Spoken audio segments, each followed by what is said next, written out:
The gunshot outside her ranch house still echoed in Florence Vale's ears as she urged her horse faster through the winding mountain trail, the rain slicing across her face like tiny knives. Her husband's lifeless body lay miles behind her now, but the outlaws who had murdered him would soon realize she'd witnessed everything, and they would come for her next. Florence had ridden for hours through the Colorado wilderness, the October storm of 1876 growing fiercer with each passing minute, until finally, a dim light flickered through the trees ahead a solitary cabin perched on the mountainside, her only hope of sanctuary in this merciless night. Roy Prescott jolted awake at the frantic pounding on his cabin door. Living alone for the past 3 years since returning from the war had made him cautious, and midnight visitors in this remote stretch of Colorado territory rarely brought good news. He reached for the Winchester rifle he kept beside his bed, his calloused fingers wrapping around the familiar wood as another desperate knock echoed through the cabin. "Who's there?" he called out, his voice rough from disuse. "Please," came a woman's voice, nearly lost in the howl of the wind. "They'll kill me if you don't help." Roy hesitated only a moment before setting the rifle aside. He lit a lantern and crossed the small cabin in 3 long strides. When he pulled open the door, he found a woman drenched to the bone, her dark hair plastered to her pale face, eyes wide with terror. "Get in," he said, stepping aside. "Quickly now." Florence stumbled inside, her sodden skirts dripping onto the wooden floor. The cabin was warm, a stark contrast to the frigid night outside. A small fire burned in the hearth, casting dancing shadows across the sparse but tidy room. "Thank you," she whispered, her teeth chattering. "I didn't know where else to go." Roy closed the door and slid the heavy wooden bar into place. "You're safe now, madam. No one's going to harm you here." Florence looked at him properly for the first time, tall and broad-shouldered, with dark hair that curled slightly at his collar and a beard that couldn't hide the strong line of his jaw. His eyes were startlingly blue, watching her with a wariness that didn't quite mask his concern. "My name is Florence Vale," she said. "My husband was murdered tonight. I saw everything." Roy's expression darkened. "The Blackwell gang," Florence nodded, a fresh wave of tears threatening to spill. "They came for the deed to our land. When Thomas refused," she couldn't finish the sentence. "I've heard they've been terrorizing homesteaders all across the territory," Roy said grimly. "I'm Roy Prescott. You can stay here as long as you need." He moved to a trunk at the foot of his bed and pulled out a blanket and some clothes. "These will be too big, but they're dry. You can change behind that screen while I make some coffee." Florence accepted the offering with trembling hands. "I don't know how to thank you." "No need for thanks," Roy said, turning to stoke the fire. "It's what neighbors do." As Florence changed into the oversized shirt and trousers, she could hear Roy moving about the cabin, the comforting sounds of coffee being prepared mingling with the storm raging outside. She emerged from behind the screen, feeling somewhat ridiculous in the 2 large clothes but immensely grateful for their warmth. Roy handed her a steaming mug of coffee laced with whiskey. "This will warm you up." They sat in silence for a few minutes, Florence cradling the mug between her palms, trying to stop shaking. Roy didn't press her for details, and she appreciated his patience. "They'll come looking for me," she finally said. "I was hiding in the barn when they shot Thomas. They don't know I saw them, but they'll figure it out when they can't find my body." Roy nodded thoughtfully. "First light, I'll ride into town, alert the sheriff.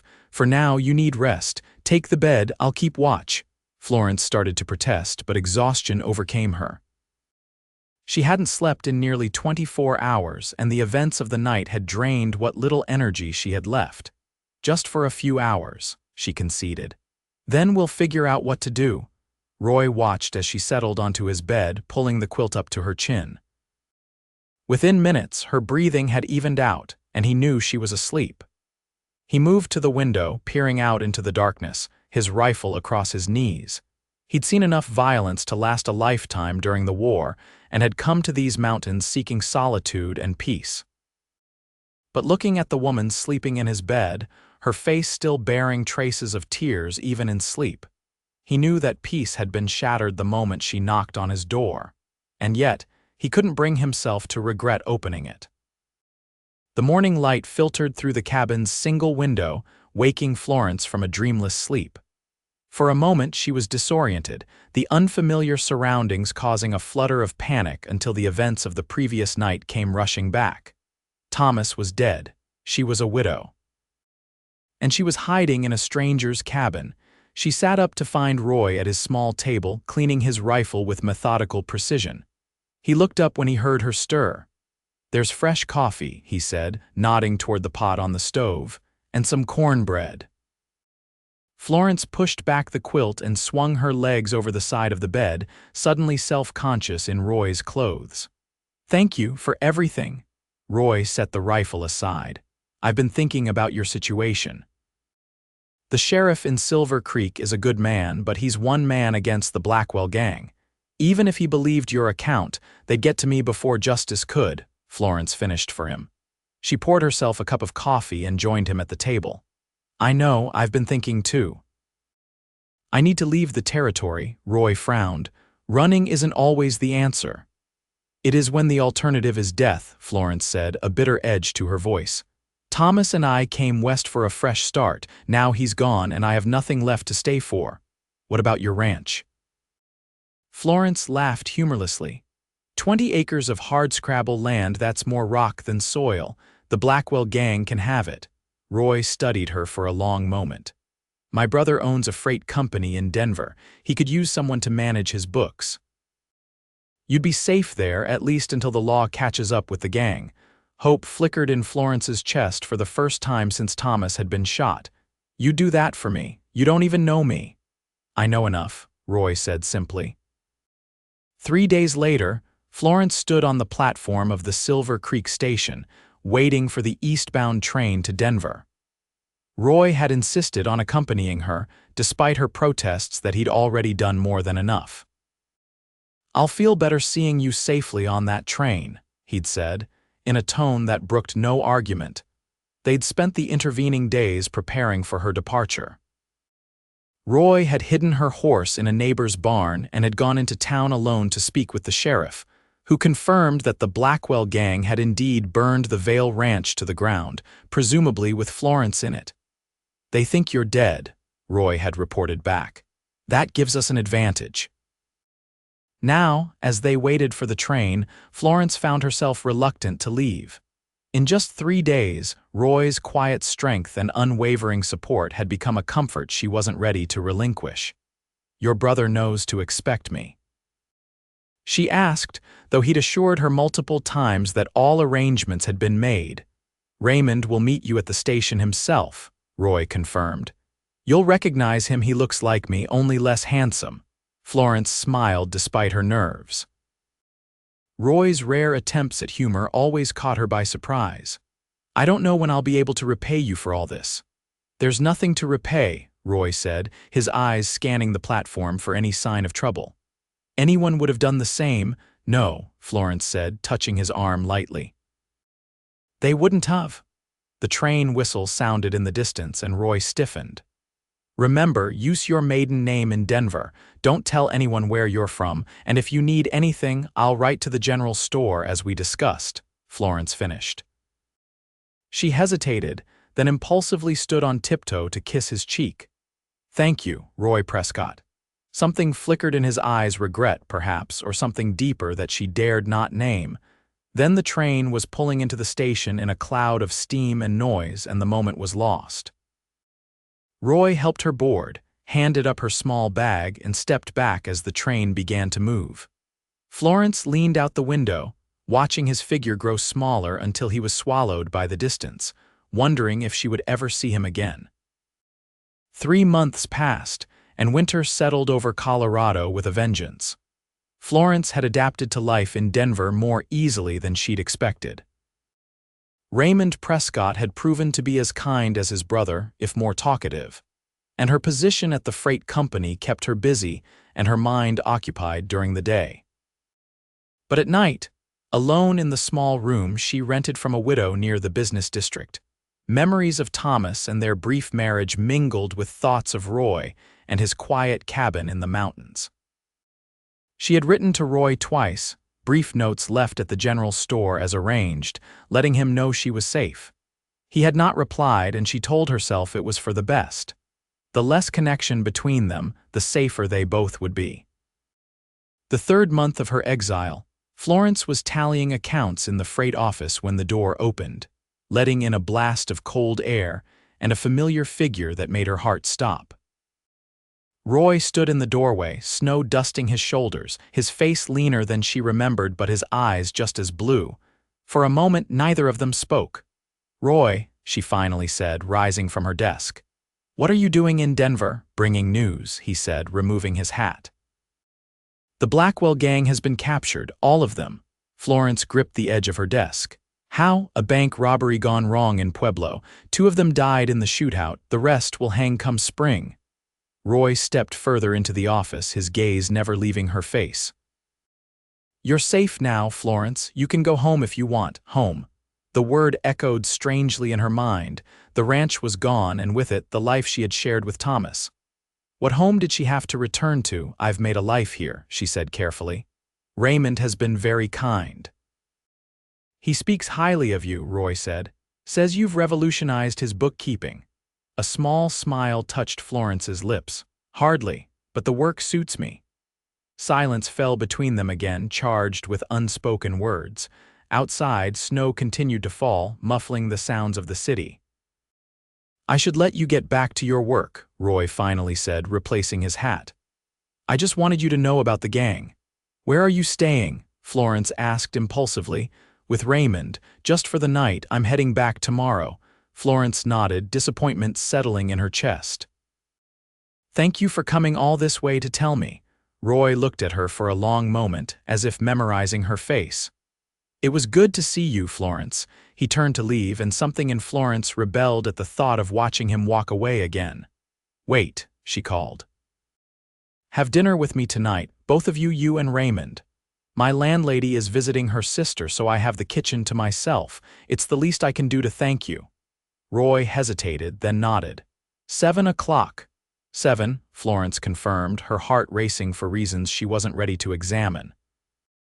That evening, as Florence prepared a simple meal of roast chicken and potatoes, she found herself fussing over details in a way she hadn't since before Thomas died. She had even splurged on a new dress, a dark blue wool that complemented her eyes and made her feel like a woman again, not just a widow in hiding. The Prescott brothers arrived promptly at 7, Raymond's boisterous greeting filling the small house while Roy stood back, his eyes taking in everything, including her new dress, with quiet appreciation. Dinner was a surprisingly pleasant affair. Raymond carried most of the conversation, regaling them with tales of freight mishaps and business successes. Roy spoke little, but seemed more at ease than Florence had ever seen him, occasionally tempering his brother's more outlandish stories with dry observations that made Florence laugh. After the meal, Raymond announced he had a pressing engagement that couldn't wait and departed with a wink at his brother that was far from subtle. Left alone, Florence and Roy moved to the small sitting room where a fire crackled in the grate. "Your brother isn't very good at subterfuge," Florence observed, pouring Roy a glass of whiskey. "Raymond has never seen the point in hiding his intentions," Roy agreed, accepting the glass. "A quality that's gotten him into trouble more than once. And what are his intentions tonight?" Florence asked, settling into a chair across from him. Roy swirled the amber liquid in his glass. "To give us time to talk, I imagine." "About what?" "About what happens next." Roy set his glass down untouched. "Florence, I didn't come to Denver just to tell you about the Blackwell gang." "I could have written that in a letter." Florence's breath caught. "Why did you come then?" "To ask you to come back with me." The words came out in a rush, as if he'd been holding them back for too long. "Not to Silver Creek, there are too many memories there for you." "But I've bought land further north near a growing settlement called Pine Ridge. Good land with water rights. I'm building a proper house, not just a cabin." Florence stared at him, trying to understand what he was proposing. "Roy, I know it's sudden," he interrupted. "And I know you're still grieving Thomas. I'm not asking for promises, just a chance." Florence rose from her chair and moved to the window, needing distance to think clearly. Outside, snow continued to fall, transforming the city into something softer, quieter. "We barely know each other," she said finally. Roy stood too, though he didn't approach her. "I know you're brave. I know you're resilient. I know you have nightmares about that night because I heard you cry out in your sleep when you stayed in my cabin. I know you take your coffee with a little sugar when you can get it, and that you hum to yourself when you're thinking hard about something." Florence turned to face him, surprised by how much he had observed during their brief time together. "And what do I know about you?" "Not enough," Roy admitted, "but you could learn if you wanted to." Florence thought about her life in Denver, comfortable, safe, but somehow incomplete. She thought about the way her heart had leapt when Roy walked into the freight office earlier that day. "I'm not the same woman I was before Thomas died," she said slowly. "I'm harder now, more cautious." "I wouldn't expect you to be the same," Roy said. "I'm not asking you to forget him or what happened." "What are you asking then?" Roy's gaze was steady. "For you to consider a future that includes me." Florence closed her eyes, remembering the night she had appeared at Roy's door, desperate and terrified. He had opened that door without hesitation, had sheltered her, protected her, asked for nothing in return. "When would we leave?" she asked, opening her eyes. Hope flickered across Roy's face. "You'll come?" "I'll consider it," Florence clarified. "As you asked." The smile that transformed Roy's usually solemn face made Florence's heart skip a beat. It was like watching the sun break through clouds after days of rain. "Spring would be best for traveling," he said. "That gives you time to train someone to take over your position here and for me to finish the house." Florence nodded, a plan taking shape in her mind. "I'll need to visit Thomas's grave before I leave Silver Creek for good, to say goodbye properly." "Of course," Roy agreed. "Whatever you need." They talked late into the night, making tentative plans, learning more about each other with each passing hour. When Roy finally left, promising to return in the morning before his departure, Florence stood in the doorway watching him navigate the snowy street, feeling lighter than she had in months. She didn't know if she was ready for what Roy was offering. But for the first time since that terrible night, she found herself looking forward to the future rather than running from the past. Spring arrived early that year, the snow melting from the mountain passes by late March. True to his word, Roy returned to Denver on the first day of April, driving a sturdy wagon loaded with supplies for his new homestead. Florence had spent the intervening months corresponding with Roy through letters left at Raymond's office. Each letter revealed more of the man she had first met on that stormy night: his dry humor, his thoughtfulness, his plans for the land he had purchased. With each letter, her decision to join him had solidified from possibility to certainty. Raymond threw them a farewell dinner the night before their departure, inviting what seemed like half of Denver's business community. Florence found herself overwhelmed by the well wishes of people she'd come to know during her time in the city. "You've made quite an impression," Roy observed as they stepped outside for a breath of air, away from the noisy celebration. "Apparently so," Florence agreed, surprised by the genuine affection she'd been shown. "I'll miss them," having second thoughts. Roy asked, a hint of uncertainty in his voice. Florence looked up at him, at the face that had become so dear to her over the past months. "No," she said honestly, "I'm ready for our fresh start." Relief washed over Roy's features, and he reached for her hand, his touch sending warmth through her despite the cool evening air. It was the first time he had initiated such contact, always careful to maintain a respectful distance in their interactions. "There's something I've been wanting to ask you," he said, his voice low. "Something I should have made clear before now." Florence's heart quickened. "What is it? When I asked you to come with me, I wasn't just asking for a business partner or a neighbor." Roy's grip on her hand tightened slightly. "I was asking for a chance to court you properly, to see if what I feel for you might someday be returned. Florence had suspected as much, had hoped for it even, but hearing the words spoken aloud made them real in a way her private thoughts had not. "And what do you feel, Roy Prescott?" she asked, her voice barely above a whisper. Roy stepped closer, his free hand coming up to touch her cheek with a gentleness that belied his strength. "I think I started falling in love with you the moment you knocked on my door that night. But I knew for certain when I put you on that train and felt like half of me was leaving with you." Florence's breath caught at the naked emotion in his eyes. She had been so focused on survival, on rebuilding her life after Thomas's death, that she had scarcely allowed herself to acknowledge the growing feelings she harbored for Roy. "I'm not asking for promises," Roy continued. "Just time. Time to show you what kind of man I am, what kind of life we could build together." Florence thought of Thomas, of the brief happiness they had shared, and the violent way it had ended. Loving again meant risking that kind of pain once more. But standing here with Roy, his hand warm against her cheek, she realized that the greater risk would be never knowing what might have been. "You don't need to court me, Roy," she said softly. "I already know what kind of man you are. You're the kind who opens his door to a stranger in the night, who risks his own safety to protect others, who builds a house with extra rooms because he hopes to fill them someday." Hope dawned in Roy's eyes. "Florence, I can't promise that I'm ready for everything you might want," she continued, "but I can promise that I want to find out, together." Roy's smile was like sunrise breaking over the mountains. Slowly, giving her every chance to pull away, he lowered his head and brushed his lips against hers in a kiss so gentle it brought tears to her eyes. When they returned to the party, hand in hand, Raymond took one look at their faces and raised his glass in a toast. "To new beginnings," he called, and the room echoed his sentiment with enthusiastic cheers.